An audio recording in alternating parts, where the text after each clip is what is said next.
तो हेलो बच्चों, कैसे हो सारे। स्वागत है आप लोगों का एजुकेशन पॉइंट ऑनलाइन के अंदर। तो इस लेक्चर में हम लोग देखने वाले हैं डिस्क एलोकेशन मेथड्स के बारे में। तो क्या होती हैं डिस्क एलोकेशन मेथड्स, एक एक करके पढ़ना शुरू करते हैं। सबसे पहले बात करते हैं डेफिनेशन की, क्योंकि एग्जाम में सबसे पहले आप एक डेफिनेशन जरूर लिखते हो। क्यों? क्योंकि एक स्ट्रक्चर होता है एग्जाम में लिखने का। आप अपनी कॉपी के ऊपर सबसे पहले अगर क्वेश्चन नंबर रीड किया तो आपने लिखा क्वेश्चन नंबर, वहां पर आप थोड़ा सा पहले डेफिनेशन के बारे में लिखते हो और उसके बाद यहां पर फ्लो चार्ट या फिर पॉइंट्स में अगर आपको बताना हो कि टाइप्स लिखने हो, ऐसा लिखते हो। फिर अगले पेज में जाकर आप एक एक टाइप को एक्सप्लेन करके डायग्राम बनाते हो। ठीक है भैया, ये एग्जाम में लिखने का तरीका होता है, अगर जो कि मैं हर एक वीडियो में आपको बताता ही हूं, प्रीवियस ईयर क्वेश्चन में भी आपको ये चीज बताता हूं। ठीक है भाई, चलो तो एक काम करते हैं, सबसे पहले बात करते हैं डिस्क एलोकेशन मेथड होता क्या है। देखो, मैंने बोला आपको कि जब भी आप कंप्यूटर के अंदर या बोला जाए तो मेमोरी के अंदर कोई भी चीज स्टोर करते हो, चाहे वो कोई एक फाइल हो या फिर फोल्डर हो, ठीक है। ये दोनों में डिफरेंस क्या होता है? क्योंकि फोल्डर क्या होता है, फोल्डर एक कंटेनर होता है और फाइल उस कंटेनर में जाने वाली एक एंटिटी होती है। जैसे फॉर एग्जांपल फोल्डर मान के चलो, फोल्डर एक म्यूजिक नाम का फोल्डर है और उस म्यूजिक नाम के फोल्डर के अंदर बहुत सारी .mp3 फाइल्स होंगी। ठीक है भैया, क्या तुम्हें समझ में आई? ठीक है भाई, चलो ये चीज हमको समझ में आएगी, फोल्डर और फाइल में डिफरेंस भी क्या होता है। चलो समझ में आया। तो मैंने बोला कि जब भी मैं कोई फोल्डर या फाइल अपने कंप्यूटर की मेमोरी के अंदर स्टोर करता हूं तो वो मेमोरी अलोकेट कहां पर होती है? वो अलोकेट होती है डिस्क के अंदर होती है। कहां होती है ये डिस्क? डिस्क बोले तो HDD या SDD मतलब SSD मतलब हार्ड डिस्क ड्राइव और solid state drive, pen drive भी हो सकती है, आप कह सकते हो उसको। ठीक है भैया, चलो तो कहने का मतलब ये है कि when file is store in on a disk, तो हमको क्या करना पड़ता है? File system need to allocate, मतलब समझ मेरी बात। मैंने बोला था कि अपने पास दो यूनिट होती हैं, एक होती है फिजिकल यूनिट जहां पर सामान रखा जाता है और एक होता है मैनेजमेंट सिस्टम, जैसे फाइल सिस्टम मैनेजमेंट सिस्टम बोला जाता है। ये क्या करता है? ये सारे लॉजिक्स को बनाता है, ये सारे कैलकुलेशन को देखता है कि भैया कहां पर क्या रखा हुआ है, कितनी जगह खाली है। तो मैंने क्या बोला कि फाइल सिस्टम क्या करता है? फाइल सिस्टम अलोकेट करता है एक डिस्क ब्लॉक। मैंने बोला कि यहां पर मेरे पास जगह तो है, पर कितनी जगह देनी है, कहां से कहां तक जगह देनी है। मैंने बोला कि भैया इस फाइल सिस्टम ने एक फोल्डर को ये वाली जगह दी, ये वाली जगह दी, समझ मेरी बात। इस फोल्डर को इस फाइल सिस्टम ने ये वाली जगह दी, भैया यहां क्यों नहीं दी, यहां क्यों नहीं दी? भैया ये इसका लॉजिक है, ये इसकी मर्जी है, ये कैसे यहां पर जगह देता है, ये कौन देखता है? भैया ये मेरा फाइल सिस्टम मैनेजमेंट सिस्टम देखता है। ठीक है भैया, ये चीज हमको समझ में आई कि हमारे डिस्क के अंदर जगह अलोकेट करवाता कौन है? ये फाइल सिस्टम। कहते नहीं समझ में आई? ये फाइल सिस्टम किसका पार्ट है? हमारे ऑपरेटिंग सिस्टम का पार्ट है। कहते नहीं समझ में? ठीक है भाई, चलो कहने का मतलब ये है कि डिस्क स्पेस एलोकेशन मेथड जो है हम इसीलिए करते हैं, मतलब समझना मेरी बात। ये फाइल सिस्टम जो है ये कुछ तरीके अपनाता है जगह देने के। ठीक है भैया, इसके पास कुछ मेथड्स हैं जिन मेथड्स के थ्रू वो यहां पर इस मेमोरी के अंदर जगह देता है। ठीक है भैया, वो कौन कौन से मेथड्स हैं इस वीडियो के अंदर हम देखने वाले हैं। पर अगर उन मेथड्स को हम यूज करते हैं तो क्या क्या बेनिफिट्स हमको होने वाले हैं, ये आप एग्जाम में एडवांटेज डिसएडवांटेज के अंदर लिख सकते हो। कहने का मतलब ये है कि अगर मैं एक ऐसा अच्छा सा file system management system use करता हूं जो कि डिस्क एलोकेशन का काम करता है, तो वो करेगा क्या? उससे हमारा जो डिस्क को यूज करने का तरीका है वो एफिशिएंटली यूज होगा। मतलब सिंपल सी बात यह है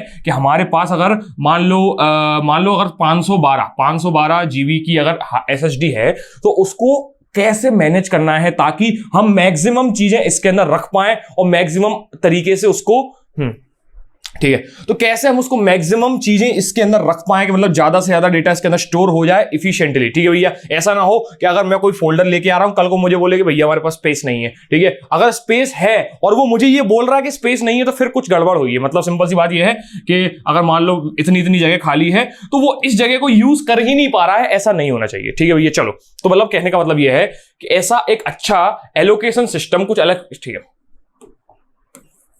ठीक है। तो कहने का मतलब यह है कि जब भी हम किसी एलोकेशन मेथड को यूज करते हैं तो हमको ये सारे फायदे होने वाले हैं कि भैया हम यूज कर सकते हैं डिस्क के स्पेस को एफिशिएंटली। ठीक है भैया, हम हमारे फाइल्स का एक्सेस बहुत अच्छे से कर पाते हैं और फ्रेगमेंटेशन एक पॉइंट है जो मैं आपको इस वीडियो के लास्ट में बताऊंगा कि क्या होता है, हम उस फ्रेगमेंटेशन को मिनिमाइज कर देते हैं। ठीक है, अब ये होता क्या है मैं इस वीडियो के एंड तक आपको जाते जाते बता दूंगा। ठीक है भाई, तो मैं मिटाते मिटाते आपको एक बार दोबारा से रिवाइज करता हूं। मैंने बोला कि भैया हमारे पास डिस्क एलोकेशन करवाने के लिए कुछ मेथड्स होते हैं। वो मेथड्स कौन बनाता है? वो फाइल सिस्टम मैनेजमेंट सिस्टम बनाता है। ये कौन है? ये एक लॉजिकल एंटिटी है। लॉजिकल एंटिटी मतलब जो लॉजिक्स को बनाती है। फिजिकल एंटिटी क्या होती है भैया? वो जगह जहां पर हमको सामान रखना है। ठीक है भैया, चलो ये अगर जिसको थोड़ा सा कॉन्टेक्स्ट और पढ़ लेनी पड़ा तो पुरानी वीडियो जाके देखो, तब आपको समझ में आएगा क्या होती है लॉजिकल एंटिटी, क्या होती है फिजिकल एंटिटी। ठीक है भैया, चलो तो मैंने क्या बोला, यहां पर हमने ऐसा करना होता है, कुछ मेथड्स होते हैं, उन मेथड्स के थ्रू हम फाइल एलोकेशन करवाते हैं मेमोरी के अंदर। ठीक है भैया, क्या इसको नोट करना है?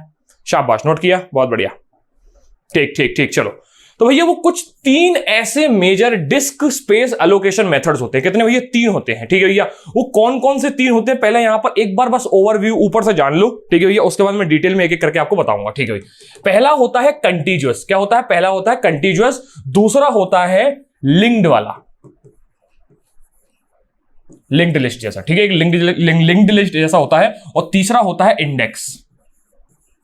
क्या होता है भैया? तीसरा होता है इंडेक्स। ठीक है भैया, देखो एक एक करके जानते हैं, एक एक करके जानते हैं। कंटीन्यूअस कैसा होता है, कंटीन्यूअस कैसा होता है, लिंक्ड लिस्ट कैसा होता है और इंडेक्स कैसा होता है, एक एक करके जानना शुरू करते हैं। ठीक है भाई, सबसे पहली बात करते हैं कंटीन्यूअस एलोकेशन की। कंटीन्यूअस एलोकेशन का सिंपल सा मतलब होता है कि हम अपनी मेमोरी के अंदर कुछ कंटिन्यू ब्लॉक्स एलोकेट करते हैं। ब्लॉक्स मतलब मैंने आपको सिंपल सी बात बोली अभी अभी, क्या बोला कि मेरी अगर मान लो ये मेमोरी है, अगर ये मेरी मेमोरी है तो मैं इस मेमोरी में अगर कोई चीज को स्पेस दूंगा तो मैं कुछ ब्लॉक्स बताऊंगा, मैं कुछ ब्लॉक्स बनाऊंगा।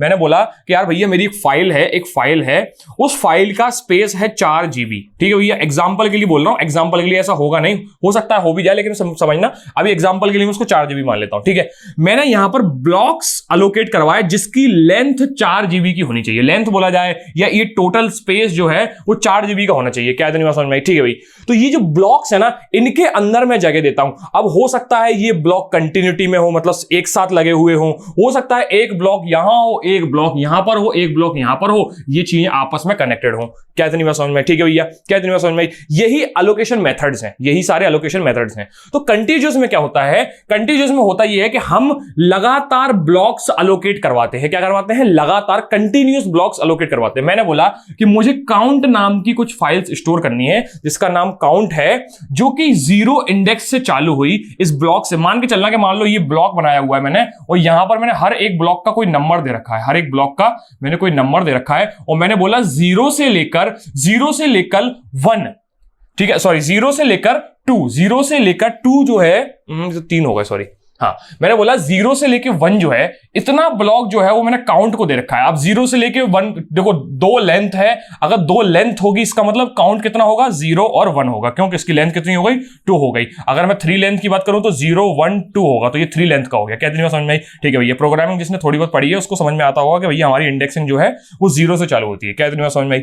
ठीक है भाई, चलो। तो मैंने क्या बोला? मैंने बोला कंटीन्यूअस के अंदर मैं क्या करता हूं? कंटीन्यूअस के अंदर मैं लगातार ब्लॉक्स के अंदर चीजों को स्टोर करता हूं। तो मैंने मान लो काउंट नाम की फाइल को 0th इंडेक्स से चालू किया और 2 लेंथ तक ले गया, 2 लेंथ तक ले गया, इसका मतलब 0 से चालू करने के बाद 2 लेंथ कितनी होंगी? 0 और 1 होंगी। क्या इतनी बात समझ में? तो देखो यहां पर काउंट जो है, काउंट नाम की फाइल जो है वो 0 और 1 ब्लॉक के ऊपर रखी हुई है, तो ये कंटीन्यूअस है भैया, लगातार है। क्या इतनी बात समझ में? ठीक है भैया, ऐसे ही मान लो TR नाम की एक फाइल है, TR नाम की फाइल को मैं यहां पर रखे हुए हूं, जो कि स्टार्ट होती है 14th इंडेक्स से, जिसकी लेंथ है 3। क्या है? लेंथ है 3। तो 14, 15 और 16 यहां पर मेरी TR नाम की फाइल को मिला होगा। ठीक है भैया, अब कंटीन्यूअस है, ऐसा नहीं किया मैंने 14, 15 के बाद 18 ले लिया, मैंने 14 लिया, 15 लिया, फिर 16 लिया, कंटीन्यूअस है। क्या है? समझ में? ठीक है भैया, ऐसी मेल नाम का जो फाइल है वो 19, 20, 21, 22, 23 और 24 तक है। मतलब भैया 19 से लेकर उसकी लेंथ कितनी है? 6 है। तो 19 से लेकर 6 काउंट कर लो, 19, 20, 21, 22, 23, 24 और कितना? हाँ 24 तक। क्या इतनी बात समझ में आई? तो ये है ब्लॉक्स मेरे जिनके अंदर मेल नाम की फाइल रखी होगी। तो क्या अब आपको एक कॉन्टेक्स्ट समझ में आ रहा है कि भैया मैं बोलना चाहता हूं कि अगर मैं कंटीन्यूअस ब्लॉक में अगर कोई चीज स्टोर कर रहा हूं तो मैं कंटीन्यूअस एलोकेशन का यूज कर रहा हूं या फिर कंटीन्यूअस एलोकेशन का यूज कर रहा हूं। क्या इतनी बात समझ में आई? इस डायग्राम को नोट करो, फिर मैं इसके बाद वापस आके आपको एक चीज और बताऊंगा। ठीक है भाई, ठीक है। तो मैंने बोला भैया कंटीन्यूअस एलोकेशन में क्या होता है कि हम कुछ सेट ऑफ कंसेक्यूटिव ब्लॉक्स का यूज करते हैं स्टोर करने के लिए। क्या स्टोर करने के लिए भैया? फाइल को स्टोर करने के लिए। क्या इतनी बात समझ में आई? ठीक है भैया, ठीक है, चलो। और जितने भी ब्लॉक्स होंगे वो सारे के सारे एक दूसरे के आसपास होते हैं। ठीक है भैया, मतलब सिंपल सी बात समझना, सिंपल सी बात यह है कि मैंने बोला काउंट भी यही है और F भी यही है, तो कितने का अंतर है? 1, 2, 3, 4 का अंतर है। मतलब काउंट और F दोनों ही सेम मेमोरी के अंदर आसपास ही रखे हुए हैं। क्या इतनी बात आपको समझ में आई? बस कुछ हिस्सा काउंट को दे रखा है और कुछ हिस्सा F को दे रखा है। ऐसे ही कुछ हिस्सा TR को दे रखा होगा, कुछ मेल को और कुछ लिस्ट को। क्या इतनी बात समझ में आई? ठीक है भाई, चलो, बहुत बढ़िया। ठीक है, अब बात करते हैं इसके एडवांटेज और डिसएडवांटेज की, क्योंकि यही एक तरीका होता है एग्जाम में लिखने का। सबसे पहले आप लिखते हो डेफिनेशन, फिर लिखते हो टाइप्स के लिए चाहो तो आप फ्लो चार्ट बना सकते हो, उसके बाद लिखते हो एक एक टाइप और उसके एडवांटेज और डिसएडवांटेज। यही तरीका होता है एग्जाम में लिखने का। अगर ऐसा लिखते हो तो एग्जामिनर को मजबूरन आपको नंबर देने ही पड़ते हैं। क्या इतनी बात समझ में? ठीक है भैया, वहीं की वहीं अगर एक आध आप डायग्राम बना दो, जैसे अभी पिछली स्लाइड में मैंने दिखाया, तो डायग्राम बनाने से भी अच्छा इंप्रेशन पड़ता है एग्जामिनर के ऊपर, तो फिर तो उसकी मजबूरी बन जाती है आपको अच्छे नंबर देना। पहले तो वो नंबर देगा, फिर वो आपको अच्छे नंबर देगा। क्या इतनी बात समझ में? ठीक है भाई, चलो बात करते हैं एडवांटेज और डिसएडवांटेज की, कि भैया अगर हम कंटीन्यूअस का यूज करते हैं, कंटीन्यूअस एलोकेशन का यूज करते हैं, तो हम किसी भी फाइल को फास्ट एक्सेस कर सकते हैं। कैसे फास्ट एक्सेस कर सकते हैं? क्योंकि हमारे पास सीक्वेंशियल एक्सेस है। मतलब अगर मैं 0 की बात करूंगा तो 0 के बाद 1 आएगा, 1 के बाद 2 आएगा। मुझे 2 को ढूंढने के लिए कहीं भटकना नहीं पड़ेगा। मुझे मालूम है 0 के बाद 1 है, 1 के बाद 2 है, तो मैं किसी भी फाइल के किसी भी कॉर्नर को, किसी भी ब्लॉक को फास्ट एक्सेस कर सकता हूं। क्या इतनी बात समझ में? ऐसे ही डायरेक्ट एक्सेस भी पॉसिबल है। कैसे डायरेक्ट एक्सेस पॉसिबल है? मैंने बोला कि F नाम का फोल्डर जो है, F नाम का फोल्डर 9, 10 और 11 पे स्थित है। ठीक है, F नाम का फोल्डर 9, 10 और 11 पे है। ठीक है भैया, मैंने बोला कि यार मुझे डायरेक्टली 11th ब्लॉक पे जो है उसको एक्सेस करना है, तो मैं सबसे पहले F को ढूंढूंगा। मैंने बोला F के पास जाओ। F क्या है? F 9 है, तो 9 के बाद 2 स्टेप जंप कर दो, सीधे पहुंचूंगा मैं 11 पे। क्या इतनी बात समझ में? ठीक है भैया, तो मैं डायरेक्टली F को ढूंढने के बाद 2 स्टेप जंप करके 11 के पास पहुंच गया। तो डायरेक्ट एक्सेस और सीक्वेंशियल एक्सेस दोनों ही फास्ट तरीके से होता है हमारे कंटीन्यूअस के अंदर। क्या इतनी बात समझ में? ठीक है भाई, ठीक है, ये चीज हमको समझ में आ गई है। ठीक है, बात करते हैं एक और पॉइंट की। ठीक है, बहुत सिंपल होता है इसका इंप्लीमेंटेशन, बहुत सिंपल है। क्यों है सिंपल? कि हमको बस 2 चीजें स्टोर करनी है, एक स्टार्टिंग ब्लॉक और एक लेंथ। क्यों? देखो, स्टार्टिंग ब्लॉक मान लो मैंने बोल दिया स्टार्टिंग ब्लॉक है 0, ठीक है भैया, और लेंथ कितनी है? लेंथ कितनी है? 4, ठीक है भैया। तो 0 से 4 काउंट कर लो, 0, 1, 2, 3, हो गया 4 भैया। ये हो गया मेरा एक ब्लॉक या फिर मेरी एक फाइल, ये सारे के सारे उसके ब्लॉक्स। क्या इतनी बात समझ में? ठीक है भैया, क्या मुझे एंड इंडेक्स स्टोर करने की जरूरत पड़ी? नहीं पड़ी। मैंने स्टार्टिंग ब्लॉक कर लिया और लेंथ कर ली। स्टार्टिंग के अंदर लेंथ को ऐड कर लूंगा, उतने ब्लॉक बाद मुझे पहुंच जाना है। क्या इतनी बात समझ में? ठीक है भाई, चलो यहां पर मेरे एडवांटेज कवर हो गए हैं। एक फास्ट होता है और काफी सिंपल इंप्लीमेंटेशन इसका होता है। ठीक है भाई, अब बात करते हैं डिसएडवांटेज की। ऐसे क्या क्या है इसके मतलब इस कारण। ठीक है, अब बात करते हैं इसके डिसएडवांटेज की। डिसएडवांटेज बोलता है कि भैया इसके अंदर एक्सटर्नल फ्रेगमेंटेशन नहीं होता है। अब मैंने आपको बोला कि फ्रेगमेंटेशन इस वीडियो के एंड तक मैं आपको जाके समझा दूंगा।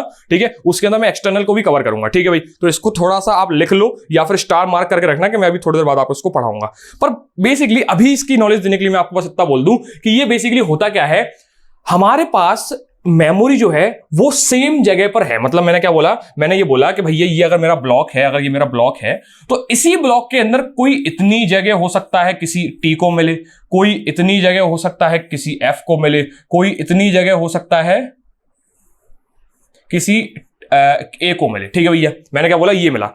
अब एक बात बताओ, मुझे एक और जगह चाहिए जिसके लिए मुझे इतना सब कुछ यूज करना है। क्या यूज करना है? इतना सब कुछ यूज करना है। अगर ये कंटिन्यूअस नहीं हुआ तो मैं तो स्टोर कर ही नहीं पाऊंगा।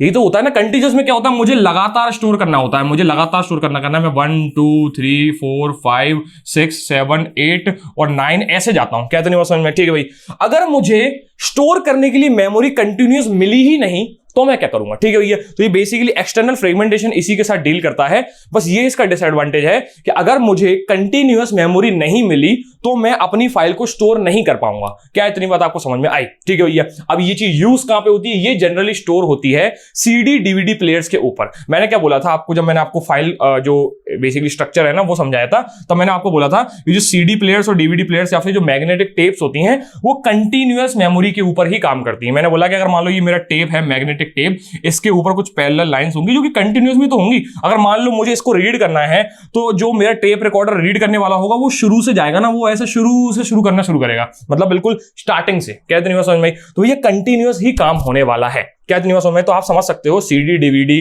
ठीक है, जो भी ऐसे गोल गोल घूमने वाली चीज होती है। सीडी डीवीडी भी बिल्कुल प्लेटर्स जैसी होती है कि ऐसे उसके पाथ, उसके ट्रैक्स पे सारा का सारा डेटा स्टोर होता है। ठीक है भैया, ऐसे ही मैग्नेटिक टेप भी होता है और ऐसे ही आपकी प्लेटर्स भी होती हैं। क्या इतनी बात समझ में? शाबाश, बहुत बढ़िया, बहुत बढ़िया। चलो भाई, ये चीज हमको समझ में आ गई है, नोट किया जाएगा इसको। ठीक है भैया, तो कंटिन्यूअस में सिंपल सी बात होती है कि हमारे पास जो फाइल्स होती हैं उनको हम कंटिन्यूअस मेमोरी ब्लॉक्स के अंदर ही स्टोर करते हैं। ठीक है भैया, लेकिन अगर कंटिन्यूअस मेमोरी ब्लॉक्स है नहीं तो हम लोग उसको स्टोर नहीं कर सकते। ये इसका ड्रॉबैक है। एक्सटर्नल फ्रेगमेंटेशन के बारे में मैं आपको लास्ट तक बता दूंगा।